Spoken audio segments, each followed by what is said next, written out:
So welcome back to my channel. I'm Emma, and today I'll be sharing with you some book recommendations I have for you for this summer. I know that it's really hot out there. You always want to go to the beach or stay in where the aircon is and stuff like that. So while you're sunbathing or just sitting inside or something, might as well just take up a book and start reading, because this is the internet age and we should look at a book while we are pooing on the bowl, not a smartphone. So, I personally used to read a lot, but now that I'm busy in school, excuses, I have started reading a lot less. So I thought that this kind of video would encourage both you and I to read more, because reading is good for the mind and the soul, etc. So let me start with the first book. I have quite a lot here, but I'll just see how far I can go before this video gets insanely long. So this first one is Every Patient Tells a Story, and it's by Lisa Sanders, MD. Whoa!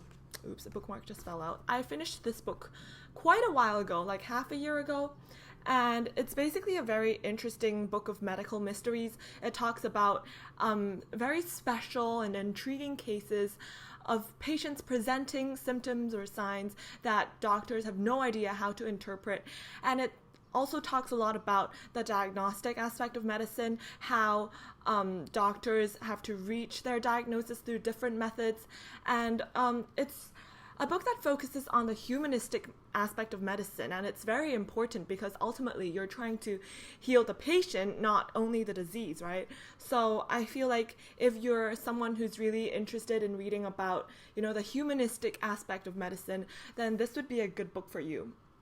So Every Patient Tells a Story. Yeah.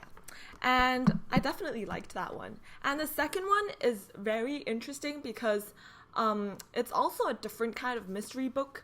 And I never thought I was one for mystery books, but now that I see there's like a recurrent theme in the books I read, I'll tell you later. So this one is a New York Times bestseller as well. And it's called Lost Girls by Robert Kolker. So I'll have all the names and the authors below. So basically, this is a book which is a bit more on the spooky side. It's a horrific cautionary tale that makes for a different kind of beach read, says the New York Times Book Review. And it's basically a book that talks about a real life crime. And it's like a report of the crime and different aspects of it. It interviews the family, it talks about the suspects and the interviews as well, it talks about the stories and the backgrounds of the girls who disappeared and vanished into thin air on Long Island Beach in New York. And the scariest thing is, because it's nonfiction, it's weird to think that, in this decade where technology is so advanced and there's so much kind of logical reasoning and identification, you still encounter crimes before which investigators are dumbfounded. So I think that it's very interesting to read about these kinds of stories where you're not just intellectually stimulated, but you're also emotionally stimulated, because you'll feel like, oh, how come this is still happening in this world? And then you find about the stories of the victims, and you know that, oh, the internet age is actually a very dangerous age to live in. And so, Lost Girls, everyone. Yay, check this out. So, what should we continue with? Let's go with a different kind of genre. So this is Yes Please by Amy Poehler, and it's a very, very funny book, as you may be able to tell from the cover already and from the back of it. It's very lighthearted. It's a very easy and interesting read, and it's basically this Amy Poehler, the host of Saturday Night Live with Tina Fey for many years. She writes about her life and how she got into improv comedy, and she writes about her family and her outlook on different things in life. And it's just a very light read for people who just want to bring a book around, and it's not as mind-boggling as the other mystery books I talked about just now. But this one is very funny. I really, really appreciate her humor and her wit. But when I showed my mom this book, she really didn't enjoy it. So I guess it depends on what kind of reader you are or what kind of writing you're into. If you want to go for like a more I don't know, just like a light read or like a casual style, then you should go for this one. It talks about her autobiography basically, and it's funny and I like it. And another autobiography that I like is Not That Kind of Girl for Lena Dunham. You probably should have heard of this book by now. I started reading this. I mean, I bought this book because my roommate from university, Rama, was reading this, and I felt like, oh, what a cool cover. And I previously actually didn't really know who Lena Dunham was because I never really saw her shows. But now that I've read this book, I'm really interested in her other works because I feel like, you know, she's a vocal feminist and there are many things that she stands for that I feel like all of us should stand for as well.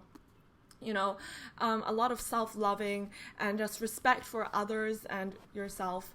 And it talks about a lot of her stories, you know, her psychological problems when she was younger, or maybe like her interactions with family and people around her and how she looks at people around her. And it's just a very interesting perspective through the mind or the eyes of Lena Dunham, because clearly her perspective is one of a kind. And it's very funny because the title, That Girl and Not That Kind of Girl, it kind of shows that, you know, as girls, we're all together, united, we have the same spirit, but at the same time, we're all individual and different and unique.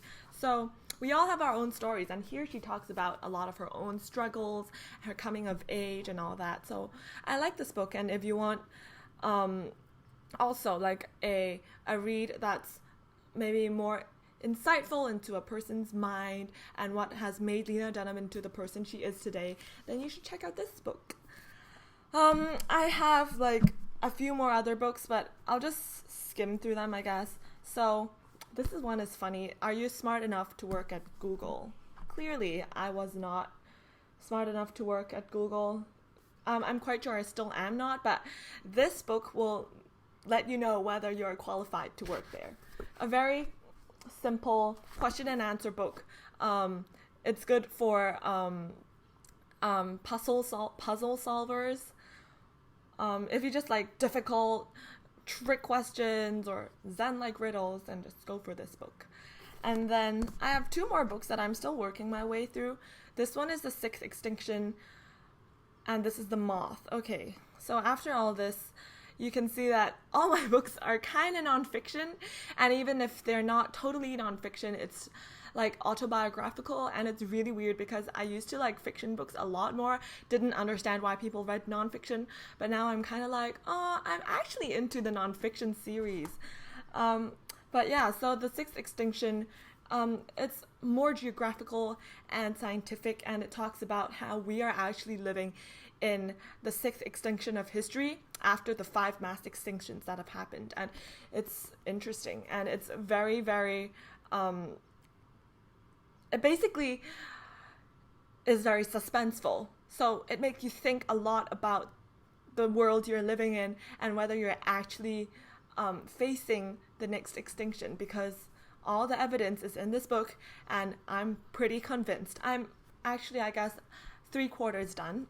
And this one, The Moth, lovely cover, loving it. It has 50 extraordinary true stories in it. I haven't started this one yet, but it's funny because the whole book is made of true stories.